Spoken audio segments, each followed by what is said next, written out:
రత్నం పేరు దాల్సిన పెనుగంచి ప్రోలు వచ్చి కాకాని వెంకమ్మ గర్భాన పడిందట.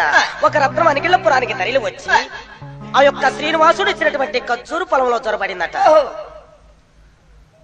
ఇక వీరి సంగతి ఎలా ఉండగా ఇల్లు జరుపుకున్నటువంటి రంగమ్మ తలారా స్నానం చేసి కొప్పులో నాగమల్లి పుష్పం పెట్టుకొని మొదట ఈ బూది రేఖ దిద్దుకొని ఆ యొక్క శ్రీనివాసును తలుసుకుంటూ అలా ఖర్జూరు ఫలాన్ని ఎప్పుడైతే అలా భుజించిందో అలా భుజించగానే అలా నెల తప్పిందట.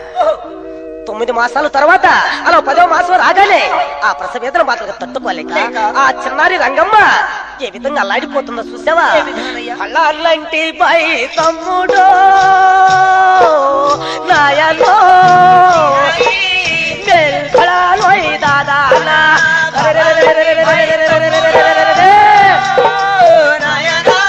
శ్రీహరి బాధల కోర్కెల నాయనో నాయనో ఏమి బాధలవి అంటున్నా తమ్ముడు శ్రీహరి ఏడు కొండల యనుడు రగులును నాయనో పెళ్ళు పెళ్ళు నా తిడుతుందా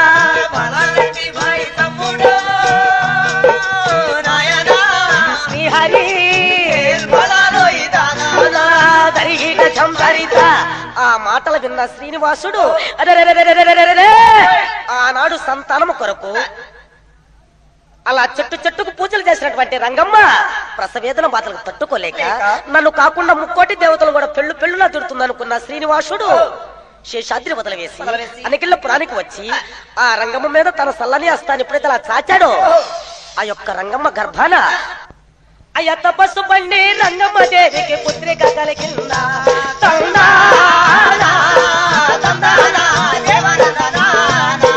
తల్లిదండ్రులు కులుకోటి బంధువులు కనుల పండగాయే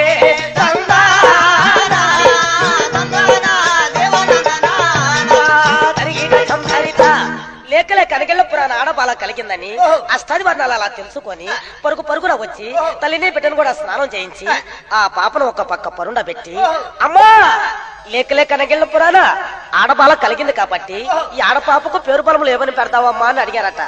ఆ మాటలు విన్న రంగమ్మ చూడమ్మా మాకు సంతానం లేకపోతే ఆ మహానుభావుడు మాకు సంతానం ఇచ్చాడు. ఆ యొక్క శ్రీనివాసుడు వచ్చి మా పాపకు పేరు బలములు పెట్టాలి, అంతేగాని మన మానవులకు ఎవరికీ తరం కాదన్నదట. ఆ మాటలు విన్న అష్టాది వర్ణాలు అలా చేతులు జోడించి అలా శరణ ఏడుకోగానే ఆ యొక్క శ్రీనివాసుడు వచ్చి అలా లక్ష్మీ ద్రవతమ్మ అని చెప్పి అలా పేరు బలములు పెట్టి అంతర్ధానమయ్యి అలా యజ్ఞ ద్రవతి చేరుకున్నాడు. అలా చూసినటువంటి రంగమ్మ ఆ లక్ష్మీ ద్రవతమ్మను ఉయ్యాలలో పొరండబెట్టి అలా ఉయ్యాలలో జంపాలు లోపుతూ దినదిన వర్తమానగా 5 సంవత్సరాల బాలగా పెరిగిందట లక్ష్మీ ద్రవతమ్మ.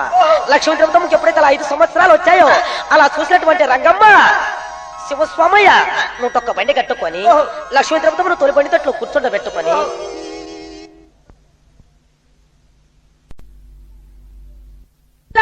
ఏమండి మనం అనుకున్న అడవికి వచ్చామయ్యా. అవునండి. ఇక్కడ ఉన్న అడవిలో 10 స్తంభాలు సరిపడా మానును పెలకించుకు రమ్మన్నాడట. అలాగేనండి. ఆ మాటలు విన్న చెంచు బోయలు ఆ మాను కోసం ఏ విధంగా కదిలి వెళ్తున్నారో చూసావా? అయ్యా గండ్ర కొట్టళ్ళు బూదాలు పెట్టో రామ రామ శ్రీరామ